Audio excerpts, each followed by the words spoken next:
And there you have it, the finale of Journal with Witch. My gosh, I came into this episode with a lot of fears, and people know this because, you know, based on what I've been talking about for like the last, 4 impressions video, maybe 5, as I was reading the manga and seeing what's being kind of skipped with the anime adaptation, at some point I realized 2 things. 1, they're not going to adapt everything. They're just not. And 2, yes, they're skipping a lot of stuff for the sake of getting to the end. I realized that very quickly, and so I had a fear. Would it still pull it off? Would it still have an ending that feels satisfying when there's no, like, to be continued? It literally can't. And I think they pulled it off. I think with this finale, it sort of cemented a lot around what they built up around Asa. It's like they made most of the anime kind of structure around, let's tell Asa's story and how people sort of shape her. And they pulled it off. I think in the end, it's a satisfying story for her. It's just the unfortunate thing is that we're not getting into Asa and her father, a lot of her own insecurities and what kind of breaks her down over time and how people sort of encourage her to get back on her feet. It's not getting into Makio and her relationship with her sister. It's not getting into... There's like even a bit about, I think, Tono in being sort of a guardian for Asa as well. There's a lot of really good stuff in there. It's just that they don't have the time to do it. They don't have the time to do it. It's like, yes, I would love them to have done 2 cores, but it's not happening. So in the end, I loved it. I still love it in the end. It's not like to the levels of hype and insanity and how much I was loving it like for like half of the entire series. I think at some point I started to feel things missing. But still in the end, it was satisfying. But with all that said, let's get the episode proper, give my thoughts on the episode overall. Opening up the episode, let's get into the first scene here, which I thought was kind of terrifying in a sense. Yes, it kind of continues from what we had in the previous episode, that Asa runs into Chio. And there is sort of this sense of like, okay, I haven't seen this girl in a long time. It's obvious that her entire world, what she was going to do, become the doctor, all that kind of stuff kind of just fell apart for her. And now they're standing next to each other and Asa's like, hey, are you okay? And she's like, yeah, it's not really okay, but hey, what are you gonna do about it? Like, it seems like Chio has decided to move forward. And then she looks over to Asa and sees that she has this journal. What's that journal? Oh, it's from a mother. Oh, are you okay? I love how Asa kind of just jokes about it. Like, this is so funny because we're just both asking each other, are you okay? And then it was cute. But one thing that I think was sort of unsettling here is, of course, Chio realizing, oh, I'm worried about the fact that they're docking me in this whole school that I'm going to. But wow, that's really nothing compared to you, Asa. Like, you just got done watching your parents like be crushed in vehicles and die. Wow, what is my problems compared to you?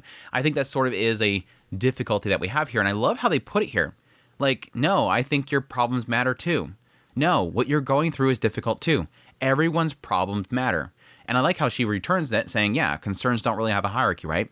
Like, in the day, what's currently in your mind, what is at the forefront of you is your own problems. And you can't really say that somebody else has greater problems than you, thus you can't worry about it. Because they're your problems. You can't get around them. Yeah, it sucks that my friend has lost their family, but at the end of the day, I have bills to pay or something like that. That's my concern. That's my immediate concern because it affects me firsthand. Yes, you're still concerned for them and you want the best for them and you want to comfort them and everything, but you can't say that your own concerns don't matter. I love how they kind of come to that agreement there. No, your stuff is just as important as mine. I can't say that your stuff is not important. But the after here is sort of a scary part in that, yes, she asked her to come to the concert for her, and at some point, Chio just kind of keeps walking and says, hey, did you think that your life was over then? And Asa right here just kind of just jumps out and says, no, it's not over because I'm still alive. It's great because it does seem like Asa, for a brief moment, sees, I guess, the look in Chio's face, sees herself. She's in the same place as I was. It seems like based on what she's going through with her dreams and her future plans and how it's all kind of fall apart, Chio is in sort of a state of isolation. She's in a loneliness in herself. And I think Asa sort of sees that. I think what it's sort of portraying here, what I get a sense of here is that it's almost like the element of, because of what Asa has gone through, right here, she sees somebody that doesn't have the same circumstances, but at least she knows is in a isolated spot. She sees herself in her. So she's able to say, hey, it's not over because I kept moving. I'm still here. So thus, my life wasn't over. I was able to keep going. It was really good. Lived experiences can often help you sort of, help other people, get through their issues. And I think that sort of does help that Chio knows that Asa has gone through such horrible things, because she can say, well, if she kept moving forward, then I guess I can. I mean, she does say, Asa, you're tough. And that is sort of a dismissal to say, I wish I was that tough. I don't think I can be there. But at least it does show that little bit of encouragement. she's able to move forward. I think I can too. But yeah, they get to the classroom. They have a little moment where it does seem like, I forget what his name is, some random guy that knows, likes Chio, is trying to help out Chio with his petition and everything like that. He's trying to help things out, which comes into a discussion later on from Makio. But yes, we jump to Makio and Asa. Get a little discussion here about doing things for others and in order to change others and the ability to change other people. But it all stems from Asa asking Makio if she wrote the book for somebody. I like how she still denies it. Like, even at this point, Makio keeps denying that her books aren't about certain people or for different people. I do get her mindset here that she doesn't write her books for other people, but I do think that she writes her book about other people. But yes, she's like, no, I don't see people actually spending time for the sake of other people. And this sort of does piggyback off of that whole thing with Chio and that guy at the school. Somebody that's trying to help somebody else. That people can't be changed that easily. But Asa asked the important question here, but didn't you help me out? No, that's not what that is. I didn't do that for you. I did it because I didn't like what's happening there. She's like, you're scrambling for an answer there. Why are you trying to make up an excuse right now? I see this. I think there was a frustration there for Makio. She doesn't know Asa, but she was ticked off. But I think she did have a brief moment of meeting her, and I think there was an element there where she connected to her. I think there is a little bit of here that is Makio lying to herself. She's trying to make up excuses. She sees a contradiction, and she doesn't want to accept that contradiction. At the same time, I can see her being very selfish about the situation for her own sake. She hated the people around her, and she wanted to do something to help out this girl rather than let them destroy her. And at the same time, over time, that her mind could have changed. Her mind could have changed. I like the conclusion of this conversation, though. Getting the idea of not being able to change others through your actions. It's very difficult to change other people. Yet, acting when you know it's futile is what makes it so precious. It's like Makio saying, hey, even though it's a very pessimistic thing to say, and she's literally telling Asa, don't bother with, messing with people. Don't even bother trying to change people's minds. But in the end, she's also saying it's actually a really good thing. It's a good thing to try. It's a good thing to push. Even if it's futile, that's what makes it precious. The next conversation, though, that one hit a little bit closer to home, and the idea of, how does she fight nervousness? Because obviously Makio does a lot of appearances and whatnot, signings. They even had this little funny moment where they're like, I can't see Makio doing that because she's all about staying huddled up in her home. But yeah, Asa questioning how she fights nervousness because she's about to go sing, and she says, telling yourself it'll work out helps. It's the idea of sort of convincing yourself that things are going to work out, but she doesn't recommend it. And it gets into a discussion about essentially about pleasing other people, I guess. Writing novels and having readers is one thing. Being disliked for your work is totally different. Even if it's enough to make a living writing at first, eventually you get greedy and want to be liked on top of that. It might be lame, but getting hurt constantly wears you down. This is 100% true. I think there's sort of an element here of sort of trying to be a crowd pleaser, that you create content because you just want to do that, and at some point you want to be liked at the same time. I kind of had that feeling myself where you're doing content because I just want to do content about anime because I enjoy anime. And so I want to share my like to other people. And eventually over time, people sort of gather around me and they like the content that I'm doing. And I really appreciate that. But at some point where you're getting out feedback, at some point you start to run into people that just want to wear you down. They don't like your content. They want you to know about it. They just got a chip on their shoulder that day and they just want to throw it at somebody. And you end up being the target of it because your video came up at that time. As much as you feel like you can just ignore it at some point, it just wears you down. And this is sort of the sign about seemingly why Makio is the way that she is. When Asa first met Makio, of course, this is after the death of her sister, and Makio is like, I don't care. I don't feel sad at all. This isn't affecting me. She's telling Asa right there, this doesn't affect me. And the reason for that is because over time, she dulled her senses. She numbed herself to her feelings. That's why she doesn't feel when it comes to her sister. And I think this is sort of a sign that it wasn't so much that Makio chose to ignore her sister and act like she doesn't care about her sister. It's more so the fact that because of the line of work that she's in, at some point she dulled herself to pain. She dulled herself to criticism. And I think that is sort of trying to paint this picture that that's partly, at least partly, why she's not affected by her sister. She's failing to have emotions anymore. And I can see that.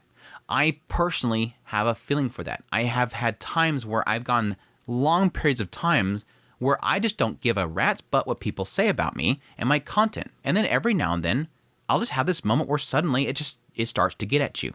It starts to get at you because as much as you want to numb yourself to things, at some point you realize that it is affecting you. There's at some point where you almost lie to yourself that it's not affecting you, and then eventually it happens. And I kind of wish that we get to a point like that for Makio. that we kind of see that sign that's happening for her.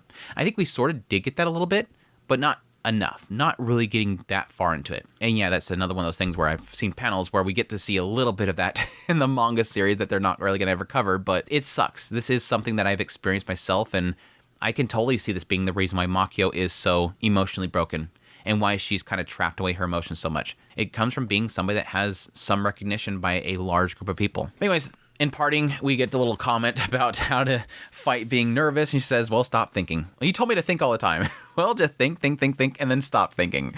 Like, it's one of those things where I think, like, Asa sometimes takes everything so literal from Makio. So Makio has to either fight with it or at the same time say, no, it's just do both. Like, it doesn't have to be an absolute one. Yes, when we cut to the concert, we had a little brief moment kind of talking about what was Asa's goal that day. Her bandmate, she wants to get 10 new recruits. Whereas Asa, as we find out later on, she wants to send a message to somebody, and that's Chio. And I think this is sort of a troubling thing because we haven't really seen too much of Asa's interaction with Chio in the past. It seems odd that she's so dedicated to Chio herself, but this is sort of a culmination of everything the entire series has had. We're getting into multiple things here, one being the aspect of being an impact on other people's lives, trying to seek out your goals, be the one that you want to be.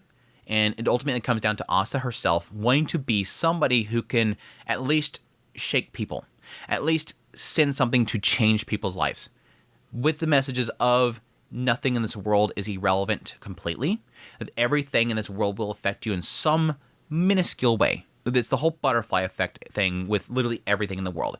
Everything will eventually ripple to you and it cause impact to you. And she wants to be that to other people. And so right here, she knows that Chio is down. She wants to cause impact to her. And in a sense, her music ends up impacting everybody that's there. Everybody loves her music. Very beautiful voice. Everybody seems to enjoy it. At the same time, she's able to bring some sort of message to them. And like she puts it, even in 10 years, as long as I move the world, that's all. That's all I wanted. I just want to change the world just a little bit. Reach them. I love that ending point right there, by the way. A little ending point right there where it shows her. She's in this desert that she's lonely in, and she's sitting there at an oasis, and she's bringing people to that oasis. This isn't about her coming out of her desert, coming out of her loneliness. It's almost like she's bringing people to that loneliness. She's bringing people to an oasis, and I think it's almost like showing that everybody there, everybody at that venue, everybody at that concert, they're all dealing with loneliness. And she's brought them from their own deserts to her oasis to hydrate them a little bit. I think that's sort of what it's kind of saying there, or at least that's what the message that I get from that. It's very beautiful. But yeah, Amity sends Makio a video, and Makio is very pleased with how much Asa has grown.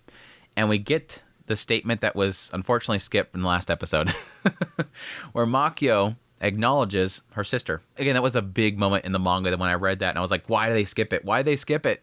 It's right here. Thankfully, it's a nice little book into the story, is that, yes, right here she's seeing what a beautiful girl that Asa's turning into, and she's acknowledging, my sister was doing that for 15 years.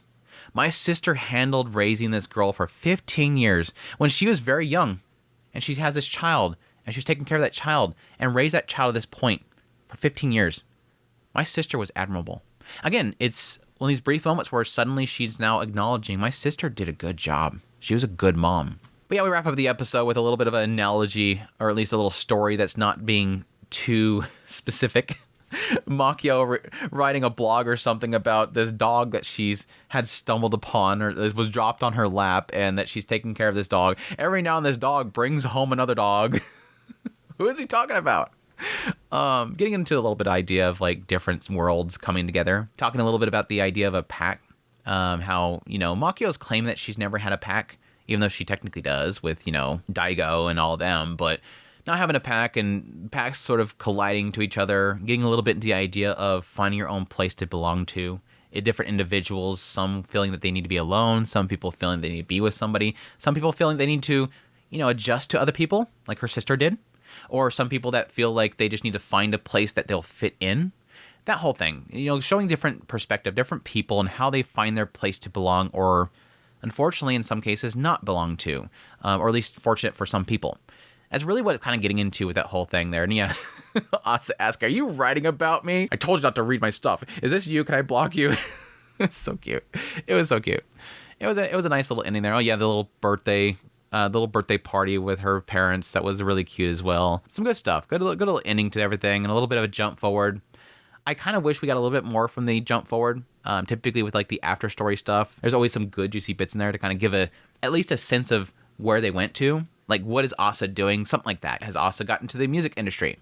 Or is she doing something else? It implies the idea of her changing jobs or something like that, but didn't really get too much of perspective of them, except for to kind of hit on something that was brought up before with Juno. The fact that in the end, right here, when Asa's with Emily, which I'm really happy that they still stay together, Asa's here with Emily, and she's still going to go visit Makio. That now that she's an adult, she's still going to visit Makio. Still going to go hang out with her. It was cute. Anyways, that, again, is the finale of Journal with Witch. I think I pretty much covered everything. Again, a really beautiful episode. Just unfortunate how much I know is unfortunately skipped and how much is kind of unanswered. I think a lot of it is around Makio and her sister. I don't really feel like a lot of that for the anime is that well concluded. And there is an element here where not everything is going to get fixed. And I do recognize that that is a very human thing. But I kind of wanted something, at least. But that said, I'll probably one day go through and potentially read the manga from the beginning. I think it's kind of necessary for this one. This isn't one of those ones where you just pick up from chapter 35 and continue reading. You have to kind of reread the whole thing because there's so many missing plot elements that have just been skipped because they didn't deem it necessary for the anime.